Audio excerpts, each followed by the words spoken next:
Tanggal 5 Februari tahun 1945, Yesus bersama ke-13 muridnya di Danau Galilea. Ada 2 buah perahu dengan 7 orang dalam masing-masing perahu. Yesus berada dalam perahu Petrus, perahu pertama, bersama Petrus, Andreas, Simon, Yusuf dan kedua sepupunya. Di perahu yang lain ada kedua putra Zebedes bersama Yudas Iskariot, Filipus, Thomas, Nathanael, dan Matius. Perahu melaju pesat di Boreas yang sejuk, yang meriakkan airnya dengan sangat lembut. Riak-riak air digarisi dengan tabir buih tipis yang menyerupai renda halus di atas danau yang jernih indah berwarna biru turkois. Perahu-perahu itu meninggalkan di belakang mereka 2 jalur ombak, yang nyaris segera menyatu. Dengan demikian membentuk suatu busa yang berkilau-kilau. Sungguh indah dipandang. Sementara mereka berlayar berdampingan, perahu Petrus hanya beberapa yard di depan perahu lainnya.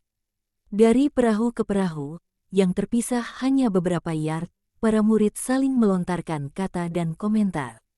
Dengan demikian aku tahu bahwa teman-teman Galilea sedang menggambarkan dan menjelaskan kepada teman-teman Yudea berbagai tempat di danau. Perdagangan mereka, orang-orang penting yang tinggal di wilayah tersebut, jarak dari titik berangkat mereka ke tempat tujuan, yakni dari Kapernaum ke Tiberias. Kedua perahu tidak digunakan untuk menangkap ikan, melainkan hanya mengangkut penumpang. Yesus duduk di haluan dan jelas tengah menikmati keindahan alam sekelilingnya, ketenangan, langit dan danau yang biru. Danau dikelilingi oleh pantai yang hijau, di mana banyak desa-desa berwarna putih muncul di tengah hijaunya pedesaan. Nyaris berbaring di atas tumpukan layar. Di haluan paling depan, ia tiada peduli akan percakapan para murid, dan sering menundukkan kepalanya memandang pada cermin danau yang biru safir, seolah ia sedang menduga kedalamannya dan tertarik pada makhluk-makhluk hidup dalam air yang gamblang. Aku bertanya-tanya apakah yang sedang ia pikirkan. Petrus berbicara kepadanya 2 kali untuk menanyakan apakah sinar matahari mengganggunya sebab matahari sudah terbit dari timur dan tengah bersinar penuh ke atas perahu, dan udara sudah hangat, meski tidak panas, dan kedua kalinya ia menanyainya apakah ia mau roti dan keju seperti yang lain. Tapi Yesus tak menginginkan naungan ataupun roti, dan Petrus tidak mengganggunya lagi. Beberapa perahu pesiar kecil, hampir seukuran sebuah salop, tapi dihiasi dengan kanopi-kanopi ungu dan bantal-bantal empuk, memotong jalur perahu para nelayan. Teriakan, ledakan tawaria dan harum semerbak parfum ada bersama mereka. Perahu-perahu itu penuh perempuan-perempuan cantik, banyak orang Romawi yang bersukaria, sebagian orang Palestina dan beberapa orang Yunani. Informasi ini aku dapatkan dari perkataan seorang pemuda ramping, yang kulitnya secoklat buah zaitun yang hampir masak, berpakaian keren jubah merah pendek, dengan pinggiran pola geometris Yunani yang dikencangkan erat pada pinggangnya dengan sebuah ikat pinggang, yang merupakan karya indah seorang pandai emas. Dia mengatakan, Hellas sungguh indah, tapi bahkan tanah air olimpikku tak memiliki biru ini dan bunga-bunga ini. Sungguh tak mengherankan bahwa para dewi meninggalkannya untuk datang ke sini. Marilah kita menebarkan bunga-bunga, mawar-mawar dan puji-pujian kita kepada para dewi, yang bukan lagi orang Yunani melainkan orang Yudea. Dan dia menebarkan ke atas para perempuan dalam perahunya kelopak-kelopak mawar yang indah dan dia melemparkan sebagian ke dalam sebuah perahu dekatnya. Seorang Romawi menjawabnya, tebarkanlah, Yunani. Tapi Venus bersamaku, aku tidak menebarkan mawar. Aku memungutnya dari bibir yang indah ini. Lebih manis, dan dia membungkuk untuk mencium bibir yang tersenyum merekah milik Maria Magdalena, yang sedang berbaring di atas bantal-bantal dengan kepalanya yang berambut pirang di atas pangkuan si orang Romawi. Sekarang ini perahu-perahu kecil berada di depan 2 perahu besar dan keduanya, karena kurang pengalaman para pendayungnya dan karena hembusan angin kencang yang sekonyong-konyong, perahu-perahu itu nyaris bertabrakan. Berhati-hatilah, jika kalian masih menyayangi nyawa kalian, teriak Petrus, yang menjadi garang saat ia membelokkan perahu, dengan membanting kemudi, demi menghindari tabrakan. Makian dari para lelaki dan teriak ngeri dari para perempuan terdengar dari perahu-perahu. Orang-orang Romawi mengejek orang-orang Galilea dengan mengatakan, "Menyingkirlah, kalian anjing-anjing Yahudi bulukan." Petrus dan orang-orang Galilea yang lain tidak menganggap sepi ejekan dan Petrus terutama, merah padam bagai seekor ayam jantan, berdiri di atas tepian perahu, yang menjadi oleng berat di satu sisi, dengan kedua tangan berkacak pinggang, membalas setimpal ejekan dengan tanpa mengecualikan orang-orang Romawi atau Yunani atau Yahudi ataupun perempuan-perempuan Yahudi. Tidak, dia mengata-ngatai para perempuan itu dengan julukan-julukan yang lebih suka tidak aku ceritakan. Percekcokan terus berlangsung hingga keruwetan kapal dan dayung berhasil diurai dan mereka semua pergi di jalan mereka masing-masing. Yesus tidak bergerak dari tempatnya. Ia tetap duduk. Pikirannya menerawang jauh, tanpa tatapan ataupun sepatah kata pun mengenai perahu ataupun para penumpangnya. Bertopang pada satu siku, ia terus melihat di pantai kejauhan, seolah tak suatu pun terjadi. Juga sekuntum bunga dilemparkan kepadanya, aku tidak tahu oleh siapa, tentunya oleh seorang perempuan. Sebab aku dapat mendengar seorang perempuan tertawa ketika bunga itu dilemparkan. Tapi ia tidak bergeming. Bunga itu nyaris mengenai wajahnya, lalu jatuh ke atas lantai perahu dan berakhir di bawah kaki-kaki Petrus yang murka. Ketika perahu-perahu kecil itu hendak bergerak pergi, aku melihat Magdalena berdiri dan mengikuti isyarat dari salah seorang rekan dosanya, yakni dia mengarahkan mata indahnya ke arah wajah Yesus yang tenang, yang pikirannya menerawang begitu jauh. Betapa jauh dari dunia ini yang menghadapinya. Katakan, Simon, pinta Yudas Iskariot, sebab kau adalah seorang Yudea sepertiku, katakan padaku, si cantik pirang dalam pangkuan orang Romawi, dia itu yang berdiri beberapa menit yang lalu, bukankah dia saudari Lazarus dari Betania? Aku tidak tahu, jawab singkat Simon si Kananean. Aku kembali ke tengah orang hidup hanya baru beberapa waktu yang lalu. Dan dia sudah seorang perempuan muda. Aku harap, kau tak akan mengatakan kepadaku bahwa kau tak mengenal Lazarus dari Betania. Aku tahu benar bahwa kau sahabatnya dan bahwa kau ke sana juga bersama guru. Dan jika ya, dan sebab demikian, aku katakan bahwa kau pasti tahu juga si pendosa itu yang adalah saudari Lazarus. Bahkan orang-orang mati tahu tentang dia. Orang banyak membicarakannya selama 10 tahun belakangan ini. Ia mulai menjadi mabuk kepayang segera sesudah dia mencapai usia pubertas. Tapi selama lebih dari 4 tahun, kau pasti tahu akan skandal itu, bahkan meski kau berada di lembah orang mati. Seluruh Yerusalem membicarakannya, dan Lazarus mengurung diri di Betania. Bagaimanapun, dia melakukan hal yang benar. Tak seorang pun mau menginjakkan kaki di rumahnya yang indah di Zion, di mana saudarinya itu juga datang dan pergi. Maksudku, tak seorang kudus yang hidup. Di desa, baiklah, bagaimanapun juga dia selalu berkeliling, tidak pernah di rumah.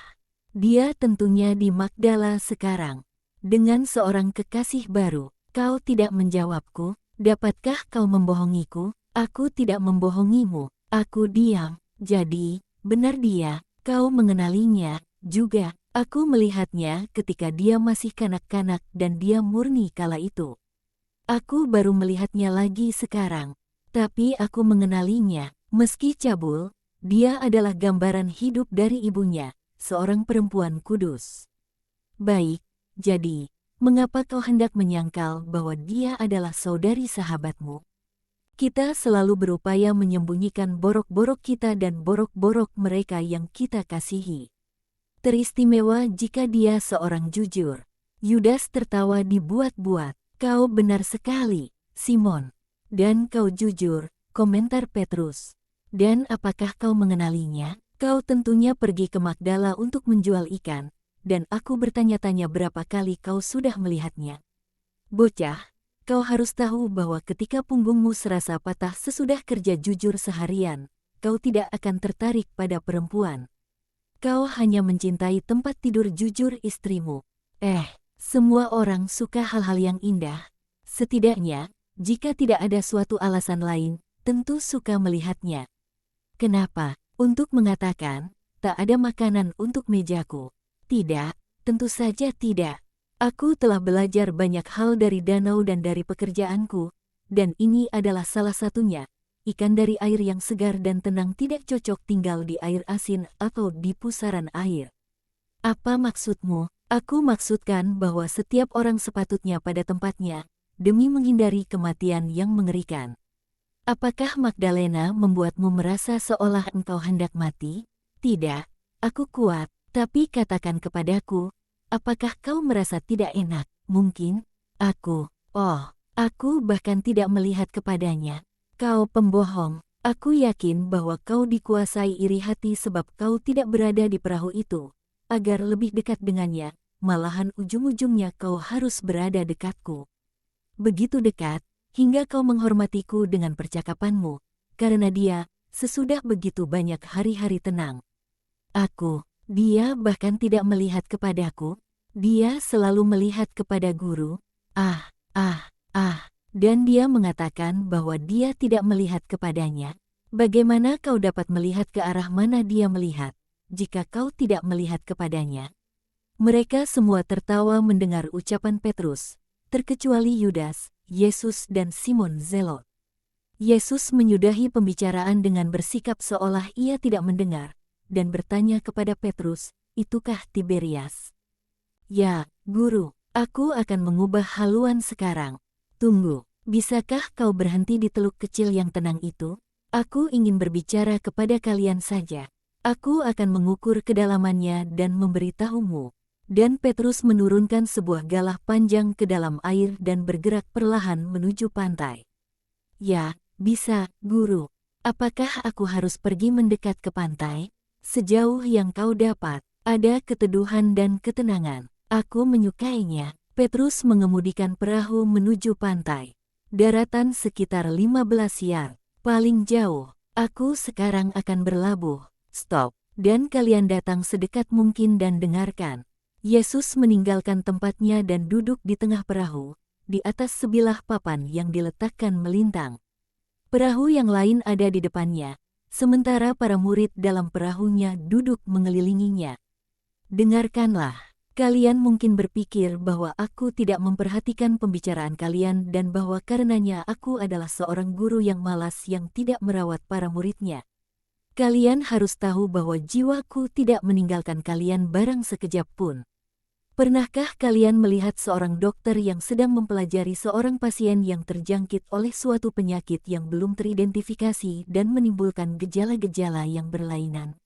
Dia mengamati si pasien, sesudah mengunjunginya, dia mengamati pasiennya baik ketika si pasien tidur ataupun bangun, pagi maupun petang, ketika si pasien berbicara dan ketika dia diam, sebab setiap gejala dapat membantu mengidentifikasikan penyakit yang tersembunyi dan menyarankan suatu penyembuhan.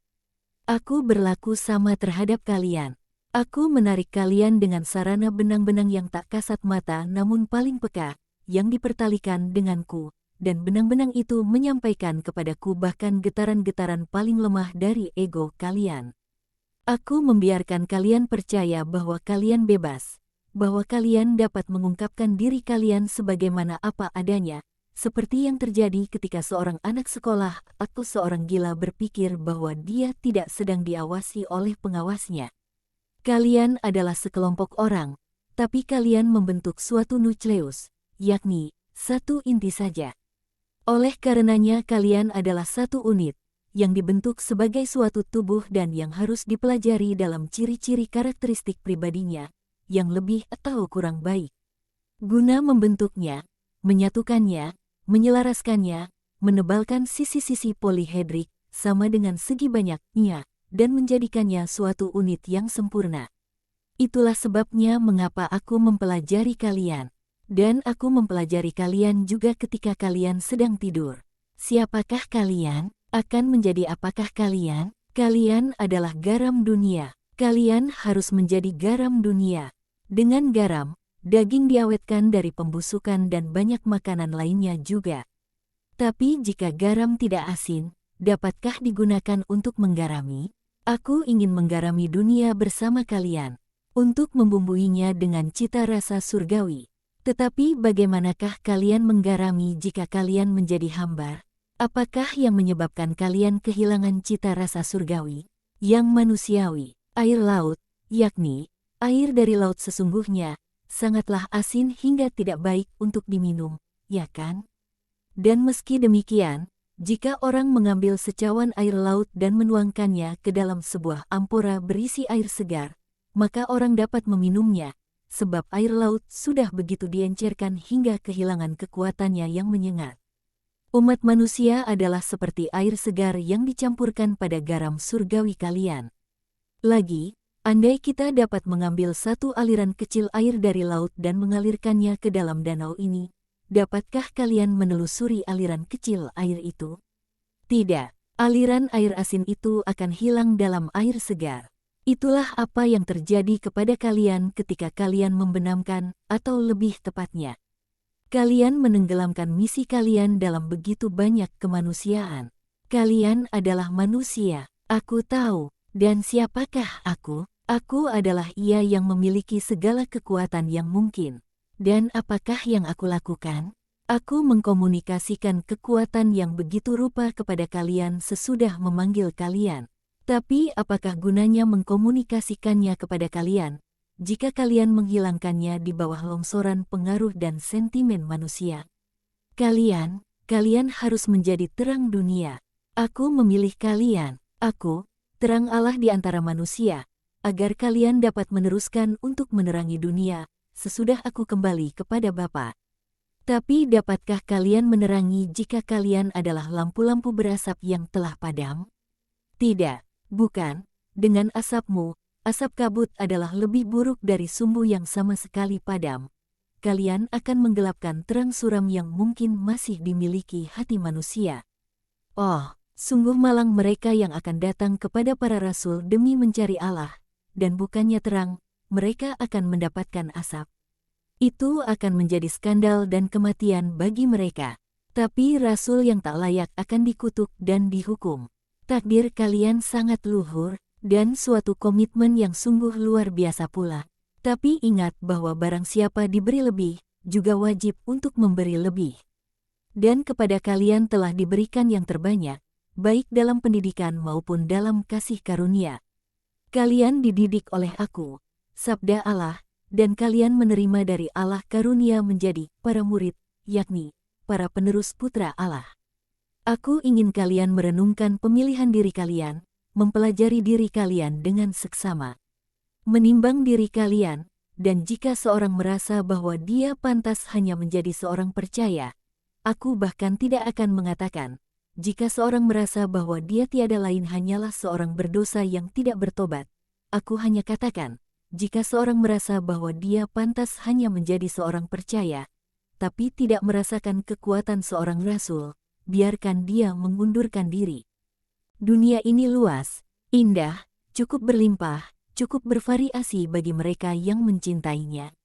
Dunia menawarkan segala bunga-bungaan dan segala buah-buahan yang layak bagi perut dan indera. Aku hanya menawarkan satu hal, kekudusan. Dan di dunia kekudusan adalah hal yang paling hina, paling miskin, paling sulit, paling berduri dan paling teraniaya yang ada.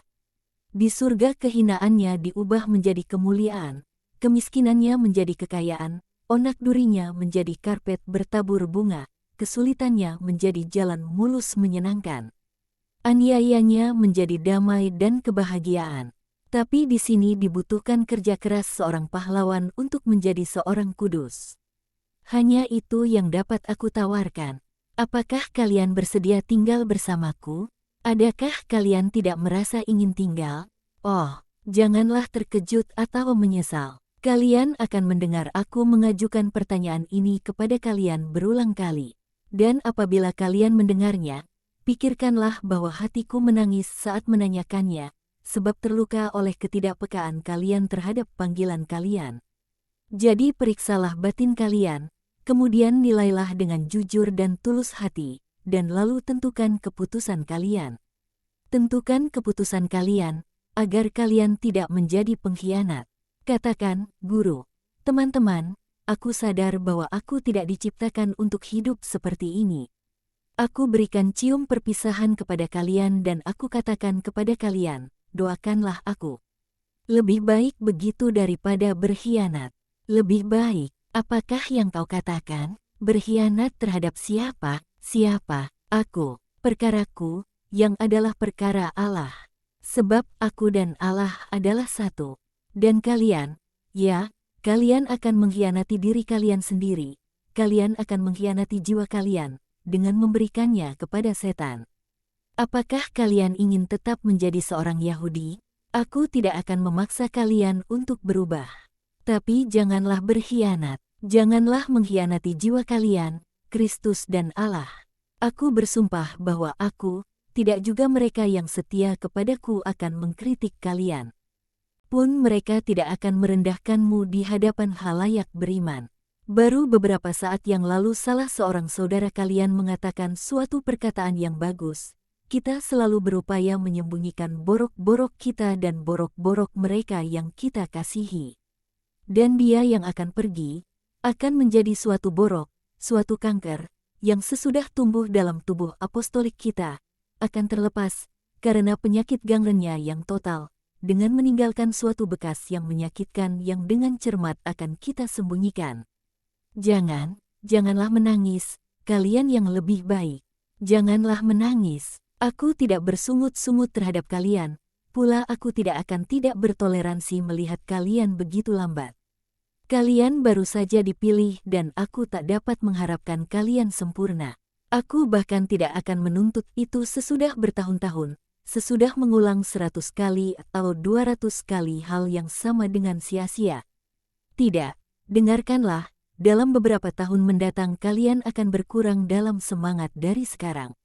Sebab kalian adalah neopite, sama dengan orang yang baru bertobat masuk agama baru. Demikianlah hidup, demikianlah manusia. Kalian kehilangan daya dorong sesudah lompatan pertama. Tapi, Yesus meloncat. Aku bersumpah kepada kalian bahwa aku akan menang. Dimurnikan oleh seleksi alam, dikuatkan oleh percampuran adikodrati, kalian, orang-orang yang lebih baik, akan menjadi pahlawan-pahlawanku. Pahlawan-pahlawan Kristus, pahlawan-pahlawan surga. Kuasa kaisar akan bagai debu dibandingkan kemuliaan imamat kalian. Kalian, para nelayan miskin dari Galilea. Kalian, orang-orang Yudea yang tak dikenal.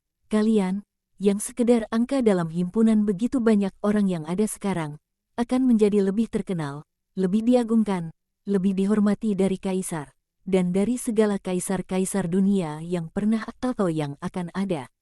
Kalian akan dikenal dan diberkati di masa mendatang yang segera datang dan di abad-abad yang paling jauh mendatang, hingga akhir dunia. Aku menunjuk kalian pada takdir yang begitu agung mulia, sebab kalian bersedia dengan jujur. Dan aku akan menguraikan ciri-ciri khas yang penting dari karakter apostolik, agar supaya kalian dapat pas untuk takdir kalian. Selalu waspada dan siaga, pinggangmu selalu berikat, dan lampumu selalu menyala, seolah kau hendak pergi setiap saat atau berlari untuk menyambut seseorang yang akan datang. Kalian sesungguhnya, dan hingga kematian kalian, akan menjadi peziarah-peziarah tak kenal lelah yang mencari para pengembara. Dan hingga kematian memadamkannya, lampu kalian hendaknya dijunjung tinggi dan menyala demi menunjukkan jalan kepada jiwa-jiwa yang sesat untuk datang ke dalam kawanan Kristus. Kalian hendaknya setia kepada guru yang menunjuk kalian pada pelayanan yang demikian. Akan diganjarilah hamba yang selalu didapati tuannya waspada dan hingga maut menjemput ada dalam keadaan rahmat. Kalian tidak dapat dan tidak boleh mengatakan, aku masih muda, aku punya waktu untuk ini dan untuk itu, dan lalu baru aku akan berpikir tentang guruku. Kematianku, jiwaku, orang-orang muda beresiko mati seperti orang-orang tua, dan orang-orang kuat seperti orang-orang lemah. Dan yang tua dan yang muda, yang kuat dan yang lemah setara dalam serangan pencobaan. Waspadalah, sebab jiwa dapat mati sebelum tubuh dan kalian dapat tanpa mengetahuinya membawa dalam diri kalian jiwa yang telah membusuk. Kematian suatu jiwa sungguh tak terasa, bagai matinya sekuntum bunga, tak ada tangis, Tak ada tawa, dia menundukkan nyalanya bagai mahkota bunga yang letih dan gugur. Kemudian, sesudah jangka waktu yang lama, terkadang segera sesudahnya, tubuh menyadari bahwa dia membawa mayat menjijikkan dalam dirinya. Dia menjadi gila ketakutan dan bunuh diri demi menghindari persatuan yang demikian. Oh, dia tidak menghindarinya. Dia jatuh ke dalam keriapan ular-ular di Gehenna dengan jiwanya yang sangat menjijikkan.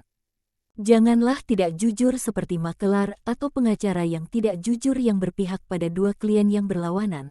Janganlah semunafik para politisi yang menyebut orang ini dan orang itu teman, padahal dia adalah musuh bagi keduanya. Janganlah bertindak dengan dua cara yang berbeda. Kalian tak dapat menertawakan Allah atau menipunya. Bersikaplah terhadap manusia seperti kalian bersikap terhadap Allah. Sebab suatu penghinaan kepada manusia adalah penghinaan kepada Allah. Biarkan Allah melihat kalian sebagaimana kalian ingin dilihat oleh sesama manusia.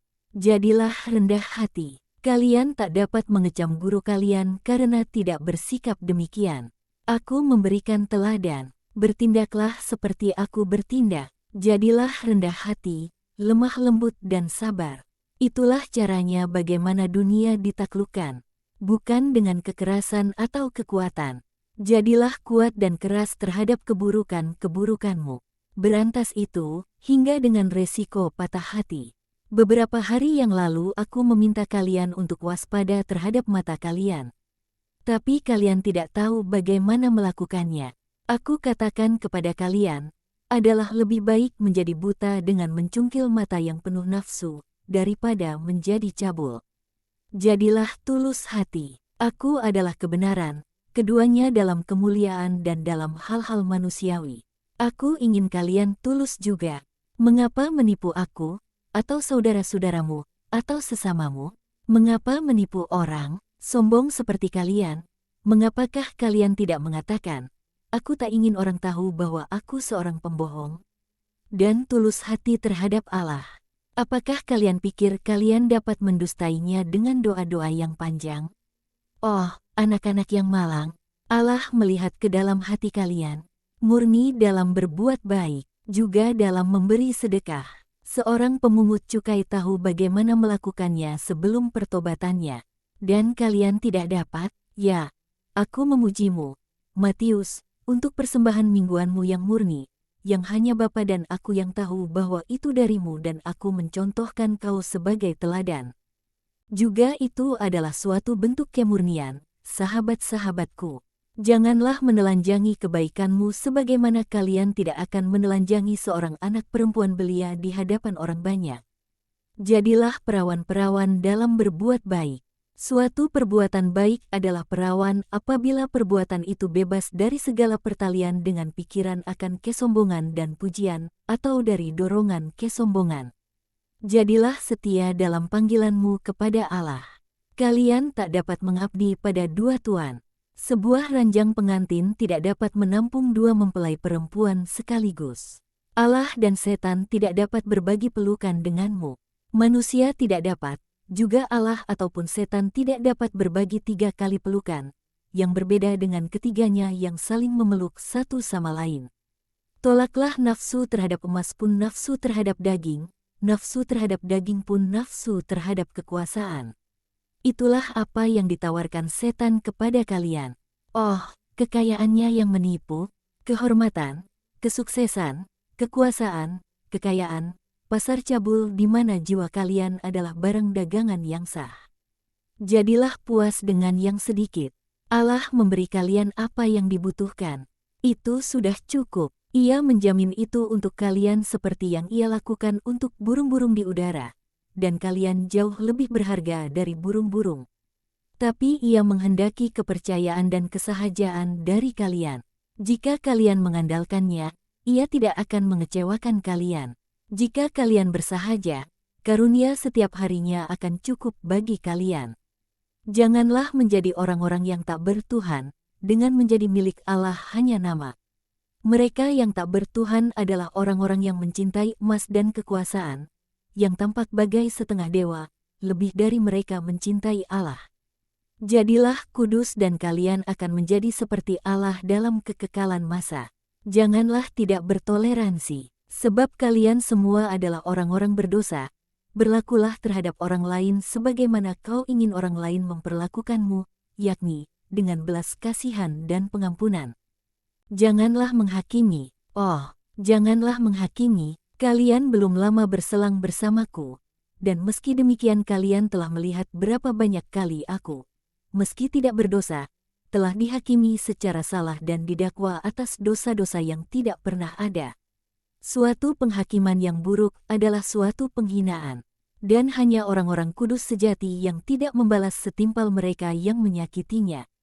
Karenanya tahanlah diri kalian dari menyakiti yang lain agar kalian tidak disakiti. Dengan demikian, kalian tidak akan gagal dalam kewajiban kalian, entah dalam cinta kasih atau kerendahan hati yang lemah lembut dan kudus, yang adalah musuh setan, bersama dengan kemurnian. Ampunilah, selalu mengampuni. Katakan, aku mengampuni, Bapa, agar aku boleh diampuni oleh Engkau atas dosa-dosaku yang tak terbilang banyaknya. Bertumbuh dalam kesempurnaan dari waktu ke waktu, dengan kesabaran, ketekunan dan kegagahan. Siapakah yang mengatakan kepada kalian bahwa menjadi baik itu tidak menyakitkan?